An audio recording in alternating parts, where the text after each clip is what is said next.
A person who operates in darkness cannot understand the way that light operates. And in some ways, a person who operates in light certainly can't understand the ways of darkness. These are things that are learned over time. These are things that are observed through the behavior of people. I have listened to people say things that were just unbelievable. You would think that they wouldn't say those kind of things aloud.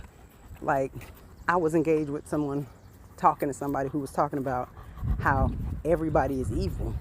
And when they said that, that was a day that woke me up and made me realize that no, not everybody is evil. That is a projection by the person who thinks that thought, because I used to think that everybody was good. But when they said that to me, it really woke me up, and it just turned my brain on to, like, a person who is like that, that's the way they think, and that's the way they know the world. So the same way that I'm thinking that everybody is good, I was projecting onto these people what I was, and simultaneously, y'all, they will project who they are onto you. So you start becoming exposed to their darkness, and your life starts to, it's not that you are dark, but it's like when people have certain negative influences and they are influenced by certain demonic forces, those forces are there to infiltrate your life too.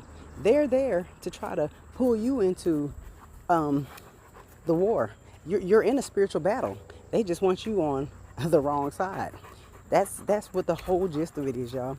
And it's not like I'm trying to be like, oh, it's like this. God is a certain, no, God is real, but God is so real that he operates in people just the same way that demons are real and they operate in people. And when people are demonically possessed, when they encounter a person who is possessed by the Holy Spirit, and when I say possessed by, who belongs to the Holy Spirit, it irritates them.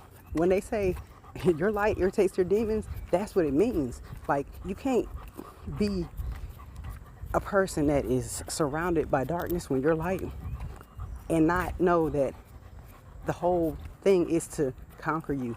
It is to turn you. It is to, like, do some vampirism type stuff and to infect you and bite you with who they are, and turn you into darkness like who they are.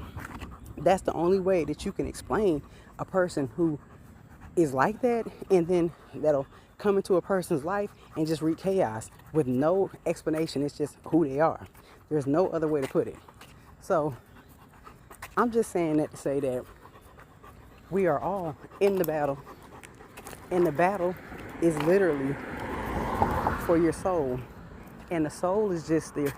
It's your conscious mind deciding how it's going to operate. Are you going to operate in what's righteous even when it puts you at risk? Because in all honesty, there is no lie that can be told that can overcome the truth.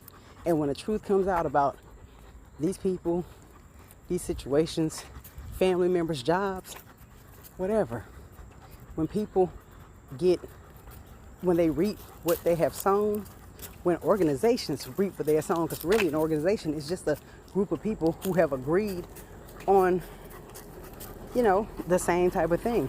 It's like, but no, I'm serious. It's a spiritual battle. And the goal is to infect you with their darkness. They want you to become so broken and bitter that you try to infect other people with that same negativity so that Satan's army grows in strength. The only thing about these people, because they are really silly, they're silly in the sense that, like, you can never overcome God's people, and they just don't know it because they're really not conscious in what they should be conscious in. They're conscious in the dark arts. They're conscious in using their jealousy, their envy, their bitterness to attack people instead of using who they are and using their God-given talents and gifts to become and do better things for themselves and the people around them, their families, the environments they work in, stuff like that. People like that, they use their energy on all the wrong stuff, and the things that really matter, they forsake. They don't even pay attention to it. They don't think about building character. They don't think about building legacy. The legacy that they eventually leave behind is broken families, never achieving anything worthwhile. It's not having anybody to love, just being in and up in situations where you are just purely transactional. And to me, that's one of the saddest situations that a human being can possibly go through. It's sad, but you know what? That's the only way some people are gonna learn. And we are not here to judge, but if you recognize the patterns, then you just recognize it and you understand where they're headed. You've seen it before. You have lived it for yourself, and you have decided in your own life that you would do something different, that you would ascend what you were before.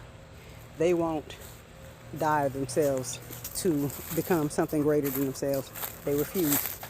That's the difference between people who choose to awaken and people who choose to stay asleep.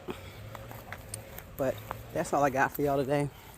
I will holler at y'all on the next go.